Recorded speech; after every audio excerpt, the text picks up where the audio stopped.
बिस्मिल्लाहिर्रहमानिर्रहीम अल्लाहुम्मा सल्ली अला मुहम्मदिन व आलि मुहम्मद। दोस्तों, जादू इस वक्त हमारे माशरे में फैल चुका है। कोई भी अगर किसी से कोई इंतकाम लेना चाहता है तो वो लड़ाई झगड़े से काम नहीं लेता। ये वक्त बदल चुका है, अब लोग तावीज़ात से काम लेते हैं और हमारे माशरे में आमिलीन इतने ज़्यादा हो चुके हैं कि आप किसी भी महल्ले या किसी भी शहर में जाएं तो आपको ऐसे आमिलीन ज़रूर मिलेंगे जो चंद रुपयों के पीछे, चंद पैसों के पीछे किसी की भी ज़िंदगी बर्बाद करने के लिए आपको तावीज़ लाजमी देंगे।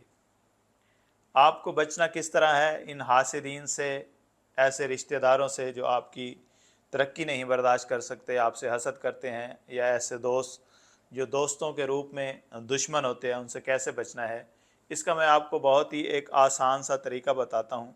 पहली बात तो ऐसे ताल्लुकात, ऐसे दोस्त और ऐसे रिश्तेदारों से दूर रहें जिनसे आपको हसद की बू आती है या फिर जिनके अंदर से आपको मुनाफ़क़त साफ दिखाई देती है।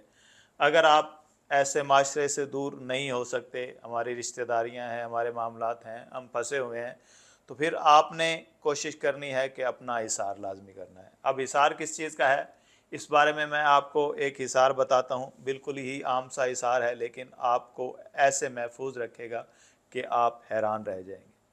नादे अली का हिसार लाजमी करना है। अब नादे अली जो बिल्कुल ठीक नादे अली है, उसका हिसार आपको बिल्कुल महफूज करेगा। अब सबसे पहले ठीक नादे अली को तलाश करना है। अल्लामा गज़नफ़र अब्बास तौसी साहब से मैंने एक मरतबा पूछा, किबला ये नादे अली ठीक कौन सा है जो हम पढ़ें तो हमें फ़ायदा दे? तो अल्लामा साहब ने कहा कि मैंने जो किताबों में पढ़ा है वो ये है, नादे अलीन मज़हर अजायब तजिदु औन अल्लाह का फिन नवायब कुल्लु हम्मिन व गम्मिन सयंजली बे अलीन बे अलीन बे अली।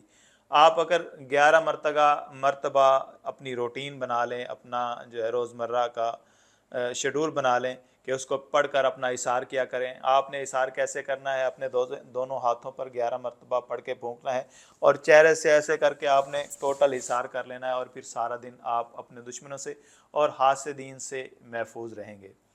आपको अगर मेरी ये बात अच्छी लगे, आपको ये बात पसंद आए, तो इसे आजमाइएगा ज़रूर और कोशिश कीजिएगा कि मेरे इनबॉक्स में या कमेंट सेक्शन में मुझे इसका रिज़ल्ट लाजमी बताइएगा। आपका बहुत शुक्रिया।